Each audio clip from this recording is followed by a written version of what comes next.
ভুট্টা গাছের ফুল পইরা গেছে, এই দেখেন ফুলগুলা মইরা গেছে। আর ভুট্টা গাছের যে দানাগুলা, এই যে এখানে দেখেন উপরের কিছু দানা নষ্ট হয়ে গেছে, মনে হয় কোনো পোকা বা ইঁদুর হয়তো বা খাইয়া ফেলছে। আর এই যে দেখেন দানাগুলা হয়েছে আলহামদুলিল্লাহ ভালোই। তো আমাদের ভুট্টা ক্ষেতের প্রায় প্রায় ভুট্টারই উপরের যে ফুলগুলো আছে সেই ফুলগুলো আস্তে আস্তে মইরা যেতেছে। এখন ভুট্টার যে দানাগুলো আছে ওইগুলো একদম পরিপূর্ণভাবে ভিতরে বড় হবে, পাশাপাশি বাড়তি হবে। ভুট্টা গাছের ফুল পইরা গেছে, এই দেখেন ফুলগুলা মইরা গেছে। আর ভুট্টা গাছের যে দানাগুলা,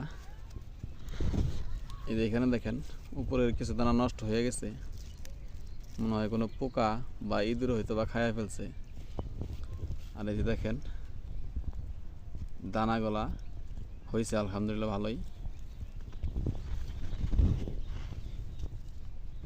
তো আমাদের ভুট্টা ক্ষেতের প্রায় প্রায় ভুট্টারই উপরের যে ফুলগুলো আছে সেই ফুলগুলো আস্তে আস্তে মইরা যেতেছে।